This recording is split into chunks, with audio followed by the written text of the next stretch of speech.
Apa yang terlintas di pikiran Anda ketika saya menyebut kata Jakarta dan transportasi? Nah, mungkin macet dan polusi udara jadi jawabannya. Memang ya, berdasarkan data, setiap harinya di DKI Jakarta ini ada sekitar 35 juta perjalanan di mana memang masih didominasi oleh kendaraan pribadi. Lalu pertanyaannya, apa solusi dari pemerintah Provinsi DKI Jakarta dan bagaimana targetnya untuk terus membangun transportasi kota global di DKI Jakarta? Kita akan bahas hari ini bersama dengan Gubernur DKI Jakarta Anies Rashid Baswedan dalam spesial interview Jakarta Hajatan bersama saya, Mayfri Syari.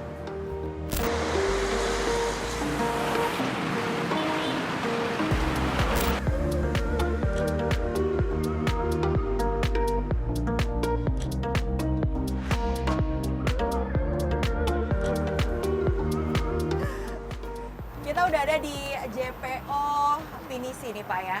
JPOS. JPOS. S-nya sepeda. Sepeda, oke. Jadi bisa juga buat orang. Silakan Ibu. Ya. Langsung disapa Pak. Apa kabar Ibu? Memang ini JPOS ini unik. Karena pertama kali dibangun sebuah penyeberangan untuk sepeda. Biasanya untuk orang. Kawasan ini kita bangun sebagai complete street. Jadi salah satunya adalah untuk jalur sepeda. Tapi sepanjang jalan ini kalau naik sepeda nggak bisa nyebrang. Sementara kalau jalan kaki bisa. Benar. Jadi kalau misalnya naik sepeda dari satu kantor lain dia harus ke ujung naiknya. Nah sekarang di tengahnya dipasangin satu.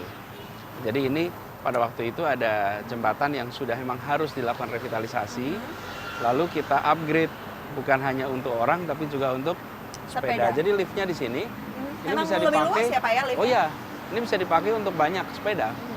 Jadi bisa sampai sekitar 10 sepeda di situ sekali angkat. Jadi ini untuk penyandang disabilitas juga untuk sepeda. Sehingga bisa lewat ke sana. Nah, tadi Bapak sempat sebut tuh kata kuncinya complete street gitu. Ya. Karena kalau kita bicara soal membangun transportasi kota global terutama di DKI Jakarta kayak complete street ini jadi salah satu cita-cita dari pemerintah Provinsi DKI Jakarta. Ini maksudnya apa? Berarti jalanan bukan cuma buat pengendara mobil motor saja tapi bisa juga buat pejalan kaki atau gimana, Pak? Gini, apa alat transportasi yang dimiliki semua orang? Jawabnya kaki. Dulu transportasi itu diurutkan begini, kendaraan pribadi, kemudian kendaraan nomor 2 adalah kendaraan umum, baru sepeda, terakhir pejalan kaki. Sekarang diubah. Kita bangun nomor 1 apa? Nomor 1 adalah trotoar, pejalan kaki. Nomor 2 adalah kendaraan bebas emisi, sepeda. Nomor 3 transportasi umum, nomor 4 kendaraan pribadi. Jadi dengan begitu, ketika kita bangun fasilitas di sini, dimulai dengan untuk pejalan kaki. Jakarta sekarang dalam waktu 3 tahun lebih ini, kita membangun lebih dari 250 km trotoar. Jadi bukan hanya di Jalan Sudirman, memang yang kelihatan di sini. Nah itu tuh tadi mau jadi pertanyaan saya. Karena kalau kita bicara soal pembangunan, revitalisasi, biasanya yang paling terlihat adalah di jalan-jalan utamanya Pak, jalan-jalan besar. Kalau kita melipir sedikit, trotoarnya juga di pinggiran Jakarta gitu. Padahal ya Pak ya. Semua. Banyak yang bolong tapi Pak. Tentu begini, itu adalah perlu perawatan ya. Tapi yang jelas bahwa kita bangun di semua tempat. Dan ini ada satu proses pembelajaran di sini. Kenapa saya sebut pembelajaran? Karena di sebagian wilayah kita, ketika ada trotoar, tidak selalu digunakan hanya untuk pejalan kaki. Betul. Ada PKL-nya di sana. Ada motor, ada PKL. Motor nyerobot. Ini proses belajar, nggak apa-apa. Itu bagian dari proses belajar. Diingatkan, didisiplinkan. Tapi jangan kemudian kita berhenti dari proses menuju kemajuan. Karena begini, kalau kita mendorong pembangunan transportasi umum, mau tidak mau harus ada trotoar. Tidak mungkin transportasi umum dibangun tanpa trotoar. Nah, kalau kita teruskan ke proyek ini, maka kita akan membuat kota kita ini memiliki biaya hidup yang lebih rendah. Ketika orang menggunakan kendaraan pribadi, maka rumah tangga itu pengeluarannya bisa sampai 30% untuk transportasi. Bayangkan keluarga dengan anak 2, anak 3. Maka suami bekerja, mungkin istri bekerja, anak-anak sekolah, masing-masing ada biaya transportnya. Kalau itu menggunakan kendaraan pribadi, maka mahal sekali biayanya. ketika mereka menggunakan kendaraan umum, maka biaya itu bisa ditekan, bisa sampai 8%. Oke. Jadi keluarga-keluarga di Jakarta, biaya hidupnya bisa lebih murah, itu nomor satu. Yang kedua, dengan kita menggunakan kendaraan umum, maka kontribusi untuk polusi udara menurun. Karena kita menggunakan kendaraan umum. Baik. Dan ditambah lagi sekarang kendaraan umum di Jakarta itu jangkauan kita di 2016 itu menjangkau sekitar 24-26%. Sekarang jangkauannya sudah 82% seluruh Jakarta. Dan Jadi targetnya nanti akan lebih tinggi lagi. insya Allah akhir tahun ini kita bisa mencapai 90% lebih. 90% di Jadi, akhir tahun 2022. Artinya apa? Bisa pergi kemana saja. Lalu transportasinya terintegrasi. Nah, Dengan itu sistem kata kuncinya Jaklingko. tuh, Pak. Nah, ada sistem Jaklingko. Dengan adanya sistem integrasi Jaklingko, ada angkot sampai ke gang-gang rumah gitu kan, bisa terintegrasi. Itu tapi targetnya udah tercapai belum sih, Pak? Apa masih harus ada perbaikan-perbaikan di sana sini? Tentu harus dikembangkan terus. Ini it's a never ending proses dalam artian itu harus terus menerus. Apa yang dilakukan? Saya ceritakan sedikit kondisinya ya. Kita ada lebih dari 25 operator kendaraan umum di Jakarta. Lalu masing-masing bekerja dengan prosesnya sendiri-sendiri. Lalu mereka berebut mencari penumpang. Betul. Mereka berebut di jalur-jalur yang Rawan konflik tuh, Pak, di situ, rawan Pak. konflik. Ceritain. Awal 2018. Waduh, pas pertemuan pertama kali keras sekali. Karena mereka semua menyatakan, Pak, selama ini pemerintah itu tidak fair. Pemprov itu ya regulator, ya operator. Kami ini operator tidak mendapat perlakuan yang fair. Jadi saya katakan pada mereka semua, kita mau bangun sebuah sistem sama-sama. Namanya Jaklingko. Baik. Anda sebagai operator bekerja memiliki rute. Nanti kami akan beli servis Anda berdasarkan kilometer, bukan berdasarkan jumlah penumpang. Kami bayar per kilometer. Artinya apa? Artinya dia nggak harus ngetem. Dia nggak harus rebutan penumpang. Tapi dia berputar terus di rutenya. Penumpangnya sedikit atau penumpangnya banyak, dia akan kita bayar per kilometer. Lalu yang berikutnya, kami dengan warga. Kalau dulu warga membayar kepada operator, sekarang warga membayar ke DKI. Tap, Rp5.000 per 3 jam. Jadi mereka bisa pindah dari satu angkot ke angkot lainnya, dari satu bis ke bis yang lainnya, dengan menggunakan satu tap selama 3 jam Rp5.000. Nah, selisihnya itulah subsidi. Nah, kalau dulu warga membayar kepada operator, kami regulator. Kalau sekarang tidak. Operator jual jasanya kepada kami yang bayar. Kemudian warga membeli jasanya kepada kami per 3 jam. Nah, dengan cara itu, apa yang terjadi? Dalam waktu sangat singkat terjadi lonjakan jumlah penumpang. Dulu per hari yang naik kendaraan umum hanya 350.000 orang. Baik, 350.000 orang per harinya kendaraan umum. Sekarang 1 juta. Dalam 3 tahun berubah 1 juta. Baik ya. Ada senang nggak naik transportasi umum sama pribadi? Nonton, Pak. Halo, Pak. Bentar, Pak.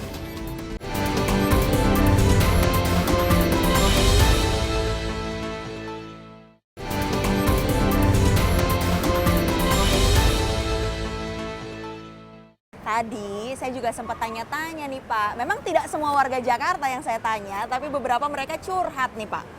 Katanya masalah kepastian jam datang dari transportasi publik itu menjadi kekhawatiran mereka. Kepastian bahwa adanya trotoar yang nyaman ini juga jadi concern dari mereka. Kita lihat dulu yuk, Pak ya. Ini adalah tayangan dari pendapat sejumlah warga DKI Jakarta yang menyuarakan katanya ingin didengar oleh Pak Anies. Kita simak bersama yuk. Kalau ada yang harus ditingkatin, kira-kira apa nih yang harus dievaluasi sama pemerintah? Kalau untuk evaluasi lagi mungkin dari jadwalnya sih, Kak. Jadi kalau untuk jadwalnya sendiri kan masih yang kadang ada beberapa jalur atau halte yang ditutup ya. Itu untuk pengalihan jalur dan jadwalnya kita masih belum. Aku kan tadi lumayan jauh ya dari Rawamangun, nunggunya lumayan lama juga sih, Mbak. Masalah jalurnya ya, kalau bisa jadi jalur busway itu kan kadang sering digunakan transportasi pribadi ya, itu sedikit menghambat transportasi umum sehingga ya menyebabkan kemacetan yang tak terduga. Kini itu aja. Ini banyak sekali yang menyapa Pak Anies. Mungkin kita boleh sapa dulu semua yang ada di sini. Assalamualaikum. Baik ya. Pada seneng nggak naik transportasi umum apa pribadi? Lebih pilih umum. Tapi kalau boleh kasih saran ke Pak Anies, pengennya ditambahin apa di transportasi umum? Apa yang perlu diperbaiki? Haltenya ditambahin katanya Pak. Apalagi jumlah armadanya ditambah katanya Pak. Biar nggak nunggu lama. Coba silakan Pak.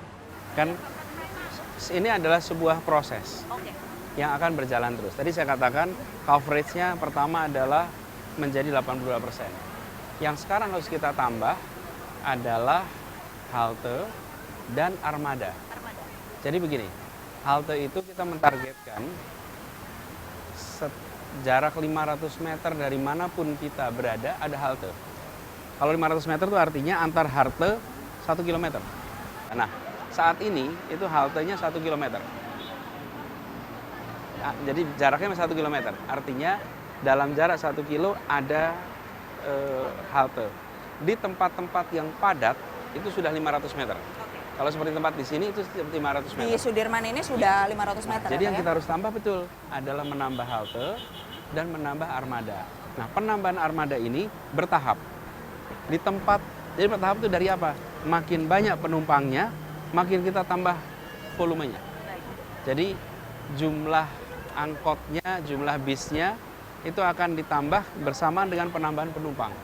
Karena begini, kalau kita menyeragamkan semuanya tinggi, nanti akan ada pemborosan. Karena itulah secara gradual kita tambah. Jadi ada misalnya satu tempat yang tiap 20 menit datang kendaraan, ada tiap tempat yang datang tiap 10 menit, ada mungkin yang 30 menit.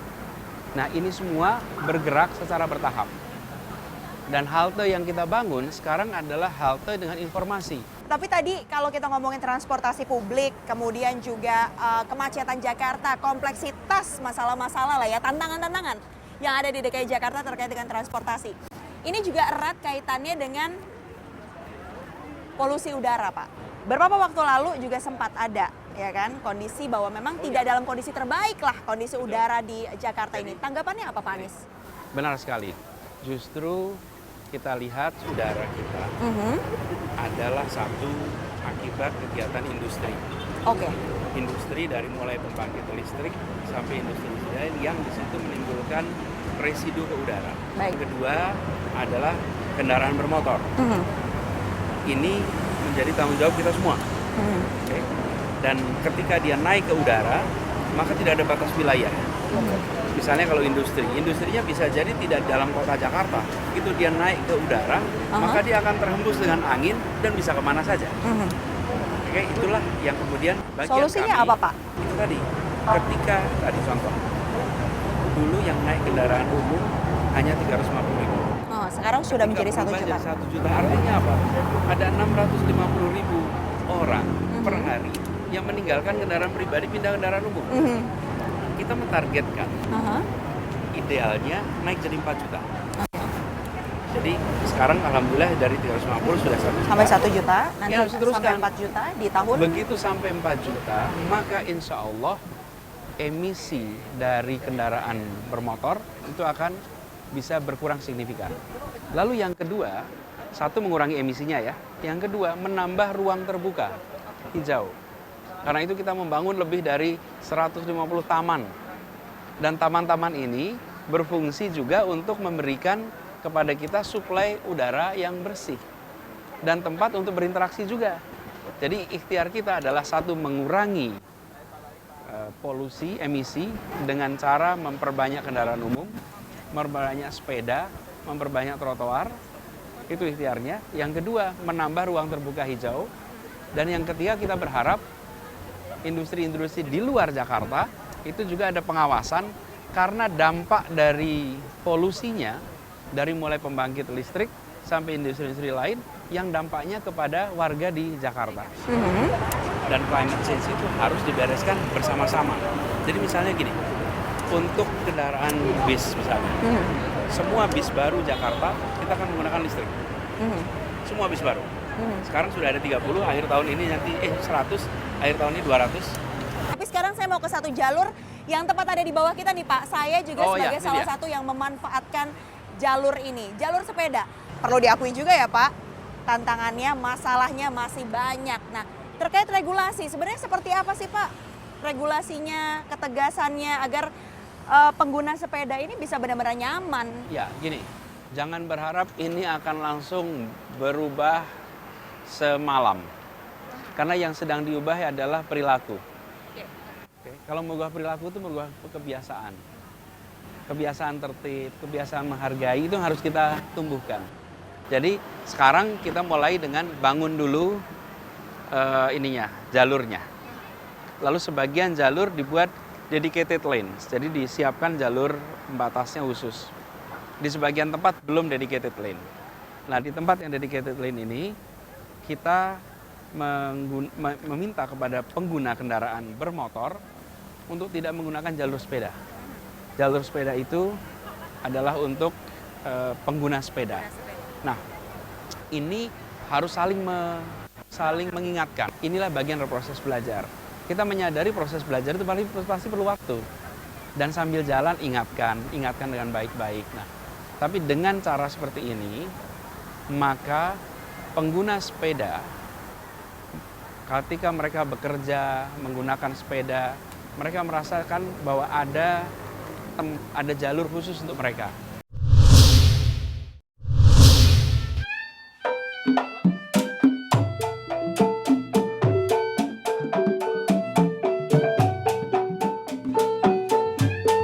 Hajatan. Ini ada 3 kata kunci kan Pak. Kolaborasi, kemudian ada juga akselerasi dan juga elevasi. Ya. Maksudnya nih apa nih Pak yang mau Kolaborasi. dikolaborasikan, mau diakselerasikan dan Jadi, dielevasikan? Kota ini adalah kota di mana kita membangun dengan cara yang kolaboratif, kerjasama. Tadi saya beri contohnya. Kemudian yang kedua, akselerasi. Kita lakukan percepatan. Bayangkan dalam 3 tahun jumlah coverage-nya naik jadi 82%. Wilayah Jakarta. Jumlah pengguna kendaraan umumnya dari 350.000 menjadi 1 juta. Pembangunan trotoarnya dikebut sampai lebih dari 150 km. Kemudian pembangunan tamannya dikebut. Jadi sebuah proses percepatan. Dan kita rayakan itu.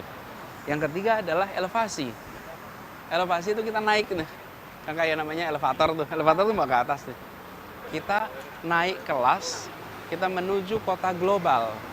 Dan kota global itu, di salah satu tandanya adalah warganya menggunakan kendaraan umum. Anda datang kota global manapun, pasti kendaraan umum. Kalau masih menggunakan kendaraan pribadi, pasti bukan kota global. Kota global di seluruh dunia, negara memfasilitasi kendaraan umum. Dan itulah peran kita. Jadi, sekarang alhamdulillah kita sudah menuju ke arah itu. Ini ada bis listrik yang datang. Pelan-pelan Pak. Halo Pak. Bentar Pak. Permisi sebentar. Sambil kita cobain naik bis Ini listrik. contoh bis listrik. Jadi yang harusnya sekarang kita di-tap-tap di gunakan. sini dulu ya Pak ya? Di-tap di sini, kemudian mereka masuk ke dalam. Dan kalau pakai bis begini nggak ada suaranya praktis. Nyaman nggak Pak? Coba kita tanya, nyaman nggak sih Nyaman. Pak? Nyaris tidak terdengar. Terima kasih Sehat banyak terus. Bapak. Dengan Bapak siapa Pak?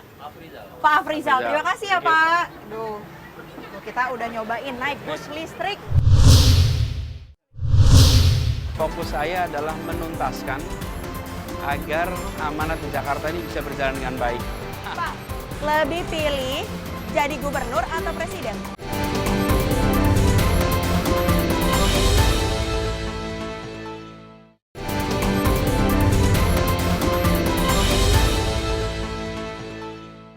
Kita bicara soal konsep maju kotanya, sejahtera warganya. Bahagia warganya. Bahagia warganya. Jelang Oktober 2022. Optimis atau pede nggak sih Pak sebenarnya udah mencapai tagline itu? Ya, insya Allah. Kita. Indikatornya apa Pak? Jadi gini, kalau masalah di Jakarta akan terus ada. Kota ini akan terus memiliki tantangan dan setiap kepemimpinan pasti akan menyiapkan jawaban sesuai dengan apa yang ada di zamannya. Oke. Nah, sekarang kita coba misalnya di Jakarta soal transportasi umum yang kita tadi bahas. Kita insya Allah melihat ini sebagai pondasinya udah siap. Selesai belum? Karena tadi saya sampaikan, targetnya kira-kira 4 juta orang naik kendaraan umum. Jadi nanti saya akan selesai bertugas di Jakarta, sesudah itu Oktober akan 2022. ya akan ada PJ Gubernur. Kami berharap kegiatan untuk membangun kendaraan umum diteruskan. Oke, nah tapi kalau tadi udah bicara tentang bagaimana kemudian nyerempet-nyerempet di Oktober 2022, ini banyak pertanyaan publik juga nih Pak ya. Kira-kira Pak Anies nanti selesai dari Oktober 2022, apa rencana ke depannya Pak? Yang penting sekarang selesai dulu sampai Oktober. Aha, terus? Semua diselesaikan. Habis itu baru kita lihat apa yang mau jadi kerjakan berikutnya. Kira-kira apa Pak? Kalau udah ada gambaran mungkin diskusi dengan keluarga gitu. Semuanya karena begini, kalau semua proses yang sekarang sedang terjadi ya, saya ini di periode pertama di Jakarta. Tapi pilkada juga baru ada tahun 24. Benar. Dan kita belum tahu Antara seantara itu dia. Kita belum tahu nanti seperti apa. Jadi sekarang fokus saya adalah menuntaskan agar amanat di Jakarta ini bisa berjalan dengan baik. Dan saya bersyukur sekali. 5 tahun ini benar-benar 5 tahun untuk masyarakat Jakarta. Tidak ada dipotong kampanye. Kalau ada pilkada kan berarti harus kampanye ya. Iya. Ini nggak dipotong kampanye. Jadi kita full 5 tahun. Mudah-mudahan bisa tuntas dengan baik. Husnul khotimah, insya Allah. Tapi rencananya Pak, kira-kira kalau kita kan dari tadi ngomongin transportasi ya Pak, banyak pihak yang kemudian mempertanyakan kira-kira transportasi atau kendaraan yang mungkin akan dipilih Pak Anies nanti ke depannya, karena kan kita lihat dinamikanya beberapa hari belakangan ini sudah banyak, ada beberapa lah ya Pak ya, yang sudah deklarasi untuk menjadi kendaraannya Pak Anies di 2024. Udah pilih belum Pak kendaraan apa kira-kira nanti? Udah milih. Jadi saya udah milih kendaraan. Kalau pulang ke rumah MRT dan sepeda. Tanggapannya terkait dengan deklarasi yang disampaikan, misalnya salah satunya oleh Partai Nasdem, Pak Anies. Nanti saya tanya kendaraan, saya bilang saya udah milih kendaraan. Naik MRT sama sepeda kalau pulang ke rumah. Ya, tapi saya sampaikan terima kasih. Apresiasi kepada Partai Nasdem. Ini adalah sebuah terobosan yang luar biasa.